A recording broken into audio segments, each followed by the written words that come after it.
Riders, welcome back to Sam's Bikes, where you know we only talk e-bikes, and I'm so excited. Today we are building my park bike dream bike out of my Kenevo SL. And if you are a fan of the channel, you would know that I love to do these dream builds, and this one is going to be out of control and the best one I've ever built. But why am I doing a park bike dream build? Well, over the last couple of months, I spent a lot of time testing at my local bike park, La Panilla, on 160, 150 trail bikes, and they can do it, and they are a lot of fun, but did see quite a few people ripping on downhill bikes, and I was like, I need a downhill bike, don't I? I started looking at the cost of a downhill bike, and the one that I wanted, that do like special bikes, was like 6,000 to 8,000 euros. That's a lot of cash to splash on a bike that you're going to use a handful of times, or that one trip a year to the Alps. So I started thinking, could I convert my top of the line Kenevo SL S-Works, which has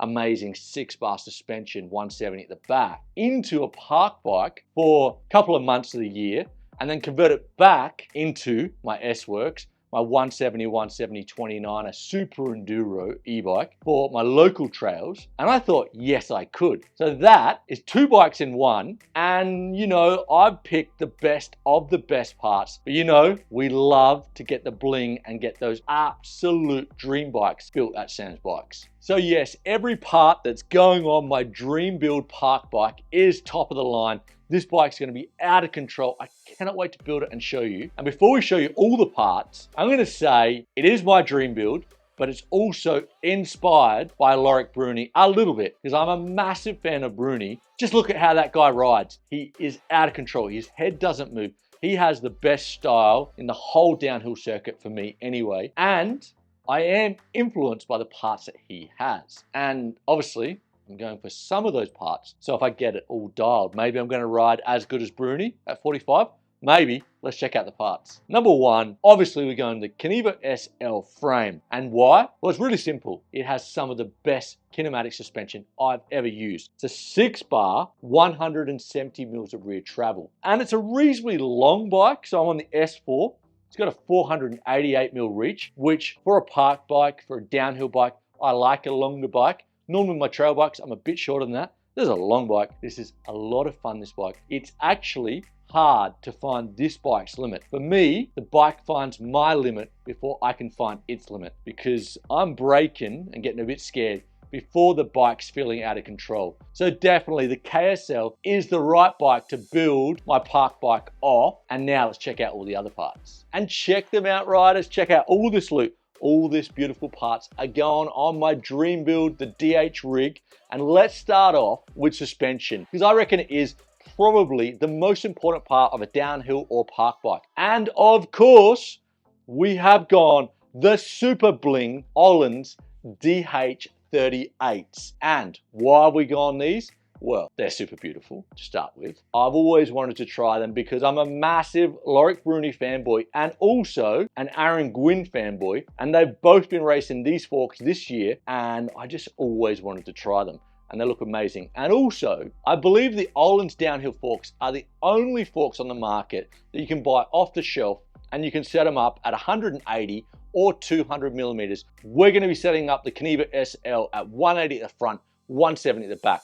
So we're going to be going up 10 millimeters at the front. Now, you want to check with your bike manufacturers if you're going to do this, because it could void your warranty.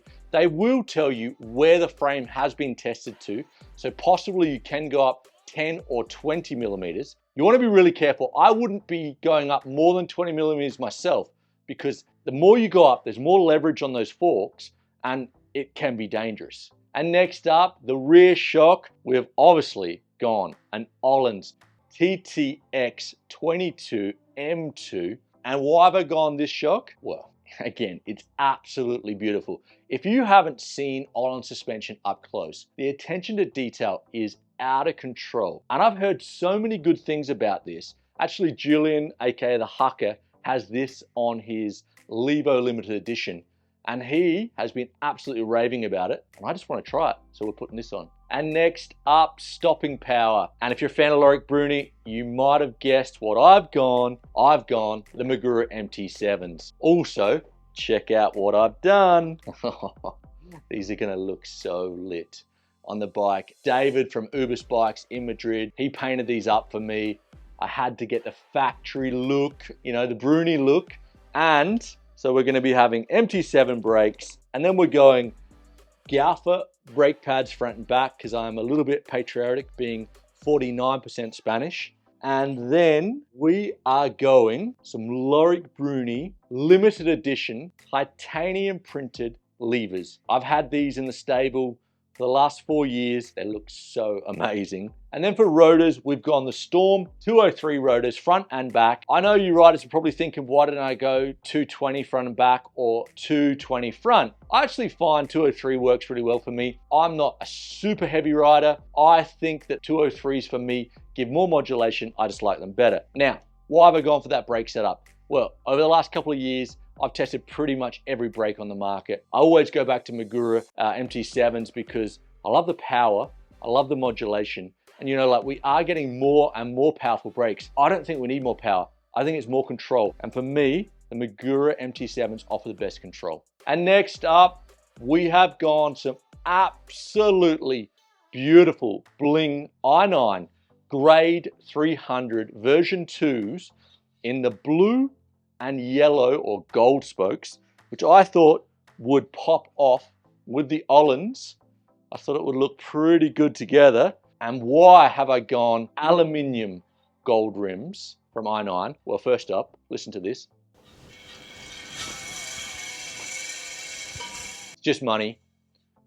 These wheels are bling, and I've had these before, and I love the i9 wheels because they are very stiff when you're turning in, but they're quite compliant on the up and down movement. I love these wheels, and I am right now doing a lot of testing on compliance between carbon fiber and aluminium wheels. So I'm testing these. I've got some DT Swiss. I'm testing with specialized carbon wheels. I'm gonna let you riders know, I am looking for more comfort on a downhill bike than an enduro bike. So definitely aluminium. And also, these are a mullet. So I'm gonna be running the Kenevo SL as a mullet because it's a park bike, it's a fun bike.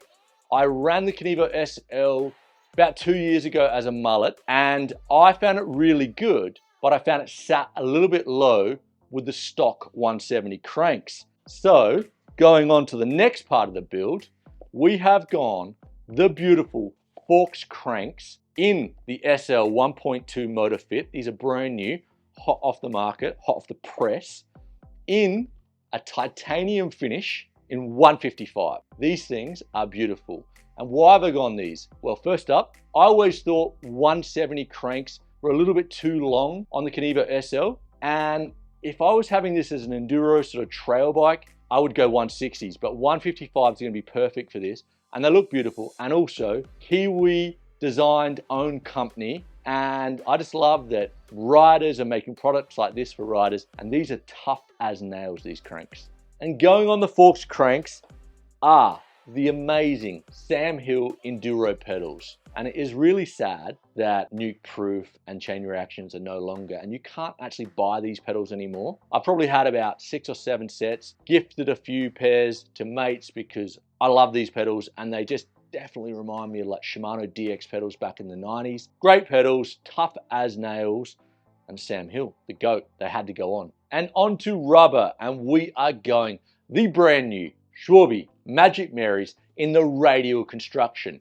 Now, I haven't ridden the Magic Marys in the Radial construction. I've been riding the Alberts on my Levo SL, and I've been absolutely loving them. So I'm excited to get on these. So that Radial construction, for me, it feels like you're getting extra dampening, and it also feels like you've got like a small cushioning or pillow between the rocks. It really is very impressive. The riders don't take my word for it. Santa Cruz just stocked on their brand new Valor Magic Marys, soft on the back, ultra soft on the front, in the Radial carcass on every model. So I reckon they're loving them as well. And now into the cockpit, and we've gone for a staple of mine, my favorite bar, and this is the Renthal aluminium. So it's in a 31.8, I'm gonna cut them down to 780, and it's a 30mm rise. We've also gone the Renthal direct mount stem. Never used this before, but it's in a 45 with a 0 rise. And if you're a fan of the channel, you would know I'm a fan of the DMR Death grips. These are my favorite grips. Love them. I just love how they soften up. I like riding without gloves. Great grips. So overall, the cockpit I went for, the major thing, aluminium over carbon. Again, riders, I am working on a video on compliance, on how those things feel and how the bars and the cranks and the wheels feel differently in carbon and aluminium. I prefer an aluminium bar. I just like the feel of it. I think you can feel the trail better. And you also, I don't know, like I've seen carbon bars break. I've never broken myself. I'm just more confident with aluminium bars. And onto seat and seat post. And we've gone the Specialized Phenom seat because it looks cool, super comfortable. And Bruni has one as well on his downhill bike. So I had to go that. And we're going a Thompson seat post. Now, this is super old school. I've had this in the drawer at home for over 10 years. They don't make them like they used to. This is an old school, cool seat post. Attention to detail is amazing. I think it's CNC machined. It looks like it is. Love this. And I'm not gonna go a wireless dropper on my park bike, my downhill bike, because it's so easy to change them over when you're enduro riding.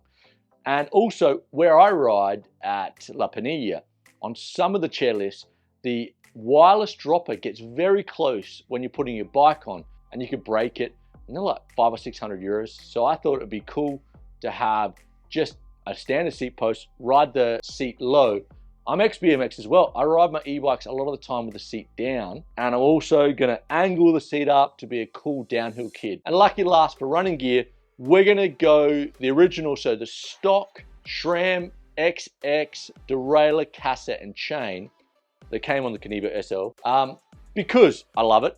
I'm also going to be riding it, enduro riding, as well as downhill riding. You know, if I was going to be going like a week downhill riding, I would be tempted to put like a SRAM, a 7-speed downhill cassette and chain and derailleur on it, just because the cage on the 12-speed, especially in a mullet, sits quite low.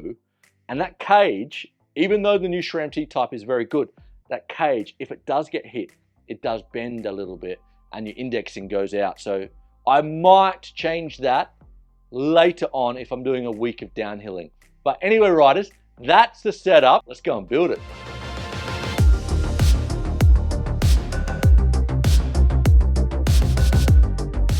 So there you go, riders. We have a clean canvas. It was a little bit painful to strip down the S-Works, but we're going to be building such a cool bike. And we have Sam Toddy in the house, who is the new mechanic at Sam's Bikes. And Sam, what are you doing in Spain? Here working as a mechanic, hoping to do some coaching and just taking in the culture. So stoked to be here, man. Hey, you missed it out. You're here for love. Here for love too. Yeah. Number one. Yeah, I came to Spain for love. He has as well. Sam's been here, what, 4 months, 5 months now? Yeah, about that. Yep. And I know how hard it is when you move to a country and you don't speak the language. So Sam and I have been hanging out, riding. He's been wrenching on all my bikes.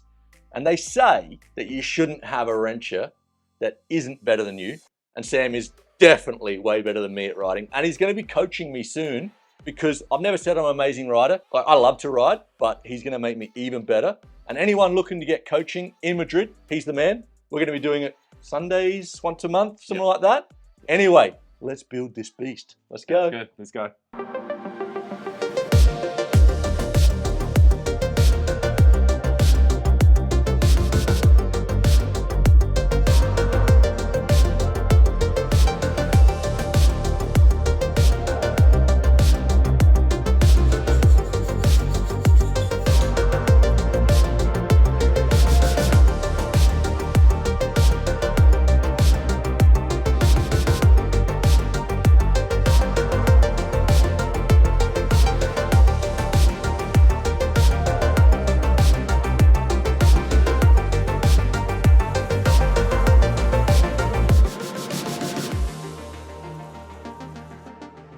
So there you go, riders. That's about 4 hours later. Sam, thank you so much for your help.